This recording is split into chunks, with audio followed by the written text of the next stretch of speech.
अस्सलाम वालेकुम नाज़रीन, मैं हूं आतिफ़ मलिक। मैं आज हज़रत मियाँ मीर रहमतुल्लाह अलैह के दरबार आलिया में मौजूद हूं। आपका असल नाम मियाँ मीर मोहम्मद था और आप सेवन में पैदा हुए। 25 साल की उम्र में सेवन को खैराबाद किया, तब अकबर बादशाह की हुकूमत थी और लाहौर में सुकूनत अख्तियार कर ली। आपके तकवा और परहेज़गारी का ये आलम था कि मुग़ल बादशाह भी आपकी खिदमत में हाजिर होते थे और आपको सलामी पेश करते थे। उसके बाद जहांगीर का दौर आया। जहांगीर भी आपके साथ इतना को अकीदा रखता था कि वो आपकी खिदमत में हाजिर होता था और सलामी पेश करता था। उसके बाद शाहजहाँ का दौर आया। शाहजहाँ भी आपकी खिदमत में हाजिर होता था। इवन के तारीख़ में ये लिखा है कि शाहजहाँ के बड़े बेटे दारा शिको भी आपकी खिदमत में हाजिर होते थे और आपकी रूहानियत से फैज़याब भी होते थे।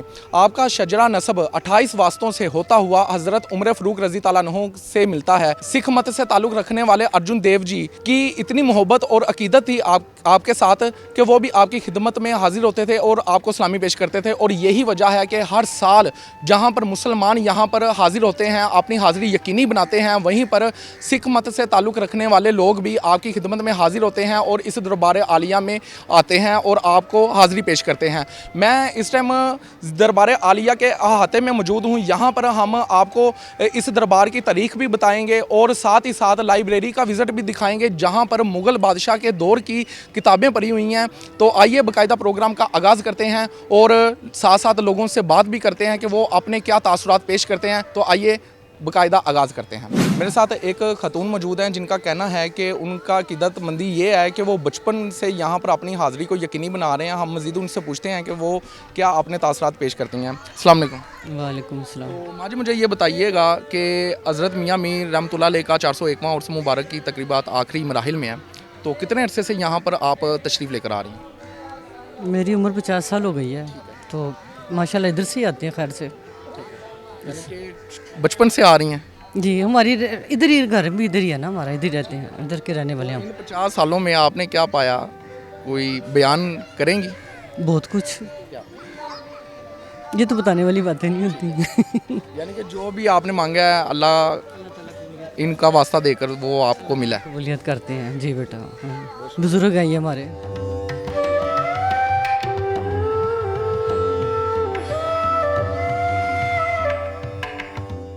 अपने तासरात बयान करें, क्या अक़ीदतमंदी आपकी इनके साथ वाबस्ता है? हम जब से मैंने अपनी यानी कि होश संभाला, हम जब से ही यहाँ पर आ रहे हैं, इन्होंने हम इनके बदौलत हमें बहुत कुछ मिला है। यानी कि जो भी हमने यानी इस दरबार से दुआ मांगी है वो पूरी हुई है हमारी। खाली हाथ यहाँ से कोई भी नहीं गया। तो लाहौर से ही हैं कि कहीं? लाहौर से ही हूँ मैं। तो कब यानी कि आती हैं? उर्स मुबारक पे आती हैं कि आगे पीछे भी, यानी कि ये सब? उर्स मुबारक पे भी आते हैं और वैसे भी हम जुमेरात के जुमेरात चक्कर लगा हर हफ्ते अपनी हाज़िरी रमज़ान में भी आते हैं। तो जो कुछ यानी कि इनसे मांगा वो हमें मिला। सर तासुरात ये हैं, हम इस दरबार पे आते हैं, हमें दिमाग को, दिल को बहुत ज़्यादा सुकून मिलता है। हम 2 या 3 साल से कंटिन्यूस ये दरबार पे आ रहे हैं, ठीक है ना। ये अल्लाह ताला के नेक वली हैं, ठीक है, हज़रत उमर फ़ारूक की लड़ी से हैं। हमें 2 सालों में आपने क्या ऐसा पाया जो आपको एक चीज़ इस दरबार की तरफ खींच लाती है? देखें, सबसे बड़ी बात होती है दिल को, दिमाग को सुकून मिलने की जगह। देखें आगे पीछे दुनिया रश में, आगे पीछे काम में बिज़ी है, काम में बहुत ज़्यादा बिज़ी हैं, पर इधर ये टाइम निकाल के हम जब वहाँ आते हैं तो हमारे दिल को, रूह को बहुत ज़्यादा सुकून मिलता है। आप इस बारे में अपना क्या मौक़िफ़ देते हैं? हाँ जी, मेरा नाम मोहम्मद यूसुफ है। मुझे 20-22-25 साल हो गए मेरे तो आते हुए, और मैं पहले आता था हर जुमेरात को, और अब मैं 2 दिन पहले, यानी 2 दिन मेला ख़त्म हो गया लेकिन मैं नहीं गया। मेरी तबीयत भी ख़राब है, मैं नहीं गया। मैं जो दुआ मांगता हूँ वो मेरी अक्सर पूरी होती मुख्तलिफ दरबारों पर। और मेरी शादी लेट हो गई है, शादी में लेट हो गई, 45 एज, और बड़ा दुख है मुझे। दिन रात बच्चे देखता हूँ, बड़ा दुख होता है।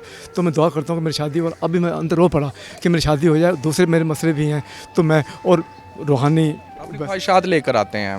हाँ, और यहाँ दुनिया आती है, और 2 दिन मेला था, और मैं बड़ा सुकून और अंदर बड़ा बैठ के बड़ा सुकून और बड़ा बड़ा मज़ा और बड़ा सुकून मिलता है। और मैं हर दुआ मैंने मांगी और बड़ी क्या नहीं कर सकते हैं ये चीज़। वालदा मेरी फौत होगी, मकान बेच गया, जिसकी वजह से शादी लेट हो गई। शादी का भी बड़ा दुख है, शादी की मेरी शादी हो जाए। ये लोगों के तासुरात है, उनका यही कहना है कि वो जो भी दुआ करते हैं अल्लाह के फजलो करम से वो कबूल होती है। अब हम आपको मज़ीद इस दरबार में मौजूद लाइब्रेरी की तरफ लेकर जाते हैं और दिखाते हैं कि उसमें क्या क्या चीज़ें हैं और उसकी तारीख कितनी पुरानी है। तो आइए दिखाते हैं आपको।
मियाँ मीर दरबार के अहाते में हमें एक जगह और मिलती है, मियाँ मीर लाइब्रेरी। मियाँ मीर लाइब्रेरी में सिटिंग प्लेस भी बनाया गया है जहाँ पर आने वाले लोग किताब वगैरह रीड कर सकते हैं, पढ़ सकते हैं, तरीक़ पढ़ सकते हैं। और यहाँ पर मैं आपको एक चीज़ और बताता चलूँ कि ये दरबार मुगलिया दौर का है और यहाँ पर हर किस्म की किताबें पड़ी हुई हैं, जैसा कि बायोग्राफ़ी, मुतफ़रीक़, तारीख़ की किताबें यहाँ पर मौजूद हैं। और मज़ीद देखा जाए तो हवाला जाती हज़रत मियाँ मीर कॉर्नर यानी कि उनकी किताबें वगैरह, उनकी सीरत वगैरह यहाँ पर उनकी किताबें पड़ी हुई हैं, तसूफ़ की किताबें पड़ी हुई हैं। और आप देख सकते हैं कि आप कैमरामैन मेरा अगर दिखाना चाहे तो आप देख सकते हैं कि इस तरह सिस्टम वगैरह भी पड़े हुए हैं जहाँ पर आप चीज़ें सर्च भी कर सकते हैं और हर किस्म की यहाँ पर किताब मौजूद है। तो लाइटिंग का यहाँ पर जो बंदोबस्त है वो बहुत ज़्यादा खूबसूरत है। और अगर आप देख सकें तो आप ये भी देख सकते हैं कि ये मुगलिया दौर की ये दीवारें हैं इतनी इतनी मोटी। तो क्योंकि हज़रत मीर मियाँ रहमतुल्लाह अलैह 25 वर्ष की उम्र में सेवन से निकले थे जब बादशाह अकबर का दौर था और लाहौर में आकर उन्होंने सकूनत अख्तियार कर ली थी। और ये लाइब्रेरी भी तब की है। और इसी के साथ अहाते में हमें मियाँ मीर दरबार के साथ मियाँ मीर लाइब्रेरी, मियाँ मीर हस्पताल, मियाँ मीर इस तरह यानी कि मियाँ मीर रोड भी हमें देखने को मिलता है। और सबसे बढ़कर एक चीज़ और, मियाँ मीर ने टेम्पल की भी बुनियाद मियाँ मीर रहमतुल्लाह अलैह ने ही रखी थी। तो मज़ीद हम बाहर जाते हैं और आपको दिखाते हैं, तब तक हमारे साथ जुड़े रहिए।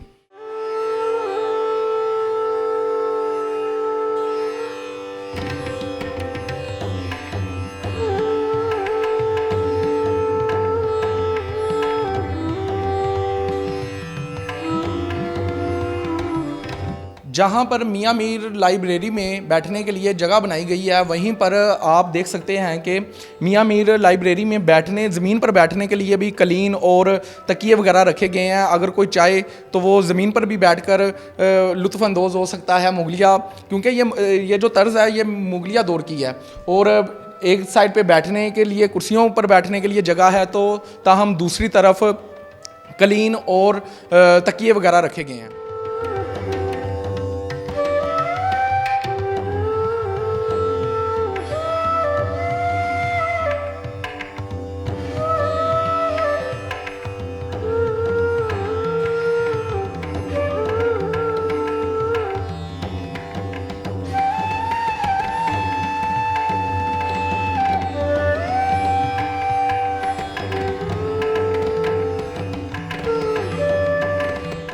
जी, मैं गुजरांवाला से सरलाना उर्स पर सरकार की मोहब्बत में यहाँ पे आया हूँ। तो हमारा आबाई इलाका गुजरांवाला है, लेकिन बचपन हमारा लाहौर का है, लेकिन हम यहाँ से गुजरांवाला शिफ्ट हो गए। तो आज 20 से 25 साल के बाद आज मैं सरकार के उर्स में दोबारा शामिल हुआ हूँ जी। इतने अरसे में आपने क्या पाया है? कुछ अपने तासरात, अपना इजहार ख्याल बयान कर सकते हैं? जी जी, जहाँ हम यहाँ से गुजरांवाला शिफ्ट हुए तो उस वक्त से मैं अपने पीरो पेशवा के आस्थाना आलिया नकीब आबाद शरीफ ज़िला कसौर में सरकार मोहम्मद हबीबुल्लाह शाह साहब के आस्थाना पाक पे मैं सरकार की खिदमत में रहा हूँ, अपने पीरो मुर्शद की खिदमत में। ईदें शबरातें भी सरकार की मोहब्बत में मैंने उधर ही की हैं। इनकी सारी ज़िंदगी यहीं पर दी। जी जी, सरकार की राह में वक़फ़ कर दिया जी। जी, ये जहाँ पर मुसलमान यहाँ पर अपनी हाज़िरी यकीनी बनाते हैं, वहीं पर सिख मज़हब से ताल्लुक़ रखने वाले लोग भी यहाँ पर हर साल उर्स मुबारक पर आते हैं, क्योंकि सिख मत के 5वें गुरु अर्जुन देव का भी इनके साथ अकीदा मोहब्बत था। वो भी इनकी खिदमत में हाज़िर होते थे और यही वजह है कि सिख भी यहाँ पर आते हैं और अपनी हाज़िरी यकीनी बनाते हैं। जहाँ पर मुसलमान अपनी हाज़िरी यकीनी बनाते हैं, वहाँ पर सिख भी आते हैं। और यहाँ के लोगों से हमने बात की तो लोग यही कह रहे हैं कि वो दूर दराज से आते हैं और सिर्फ़ मियाँ मीर रहमतुल्लाह अलैह की मोहब्बत ही उनको खींच लाती है। कोई गुजरांवाला से आया, कोई इंडिया से आया, कोई कहाँ से आया। तो इसी के साथ मुझे इजाज़त दीजिए। अल्लाह निगहबान।